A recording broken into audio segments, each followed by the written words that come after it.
নমস্কাৰ জনালো সকলোকে মোৰ অন্য এটা ভিডিঅ'লৈ। ভাত কেইটামান বাঢ়ি ললোঁ, ভাতকেইটা খাই মানে কামত লাগি যাওঁ বুলি ভাবিছোঁ। বহুত বেছি ঘৰৰ কাম পৰি আছে। এইফালে আকৌ বৰষুণৰ বতৰ, মানে অৱস্থা বেয়া কৰি দিছে ঘৰখনৰ।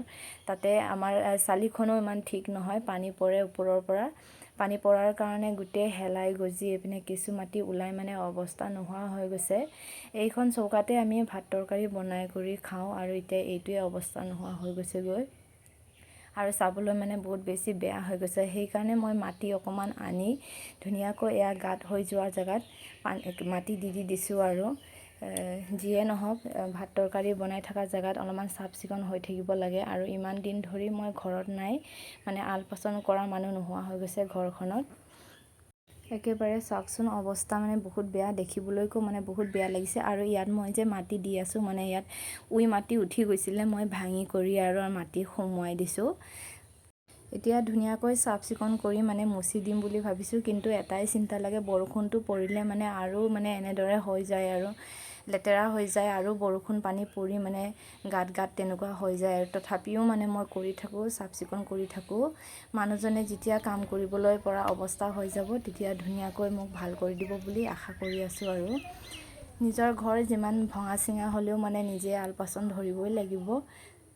বাৰিষাৰ বতৰ আৰু উপায় নাই, কি কৰিম। যিমানে চাফা কৰোঁ মানে সিমানে লেতেৰা হৈ থাকে। তথাপিও মানে মই হাৰ মানা নাই আৰু চাফা কৰিয়ে থাকোঁ। আমাৰ এতিয়া নোহোৱা মানুহ তেনেকুৱাই, মানে ভঙা চিঙা ঘৰ হ'লেও মানে চাফ চিকুণ কৰি থাকিব লাগিব, খাব লাগিব। এনেকুৱাই ঈশ্বৰৰ আশীৰ্বাদত জীৱনকেইটা পাৰ কৰি আছোঁ। আৰু ঈশ্বৰে একাল সুখ একাল দুখটো দিয়ে যেতিয়া, সেইটোৰ কাৰণে ঈশ্বৰকে ভাবি মানে জীৱনকেইটা তেনেকুৱাই পাৰ কৰি আছোঁ। যোৱাকালিৰ পৰাই কামত লাগিয়ে আছোঁ, কিন্তু ঘৰৰ কাম বন মানে শেষ কৰিবলৈ পৰা নাই। প্ৰায় 2-3 দিনমানতো লাগিবই মোৰ ঘৰ দুৱাৰ চাফা কৰা, মানে বহুত বেছি লেতেৰা হৈ গ'ল আৰু এমাহ-1.5 মাহ কাল ঘৰত নথকাৰ কাৰণে।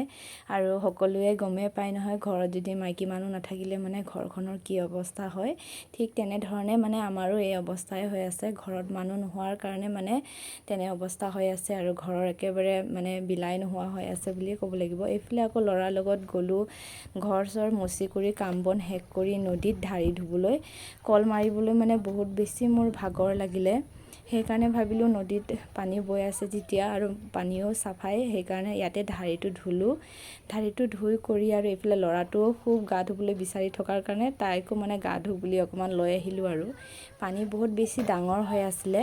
যোৱাকালিৰ পৰাই মানে পানীখিনি অকণমান শুকাইছে। আৰু যদি পানী ডাঙৰ হ'লে আমি নদীলৈ নাহোঁ। ঘৰৰ কাষৰ নদী হ'লেও কি হ'ব, পানী ডাঙৰ হ'লে মানে বহুত বেছি ভয় লাগে। আৰু পানী মানে মই অকণমান ভয়ে কৰোঁ। সেইকাৰণে যেতিয়া পানীখিনি শুকায় তেতিয়া আমি নদীলৈ আহোঁ। আৰু এইখন নদী বাৰিষাৰ সময়তহে পানী ডাঙৰ হয়। যেতিয়া শুকান দিন আহিব তেতিয়া পানীখিনি একেবাৰে শুকাই থাকে, মানে পূৰা বালি ওলাই থাকে। আৰু ঘৰৰে কুকুৰা এজনী আছিলে, নতুনকৈ এতিয়া পোৱালি ফুটাইছে। চাওকচোন, কিন্তু কি হ'ব, পোৱালিকেইটা মানে সুস্থ নহয়, খোজ কাঢ়িবলৈ নোৱাৰে, মাটিতে লেপেট খাই পৰি থাকে। ফুটাওঁতে কিবা কৰিলে নেকি মাকে, নাজানো। আৰু তথাপিও মই মাকৰ ওচৰত আনি এৰি দিছোঁ, কিন্তু মাকে লোৱা নাই। বগাটো যদিও এখোজ দুখোজ যায়, ৰঙা আৰু ক'লা লগাটো সেইটো খোজ কাঢ়িবলৈ পৰা নাই। আৰু মই বাচিব বুলি আশাই কৰা নাই, আৰু সেইটো মৰিব নেকি। বগাটো যেনে তেনে খোজ কাঢ়িছে, যি থাকে আৰু সেইটোৱে হ'ব।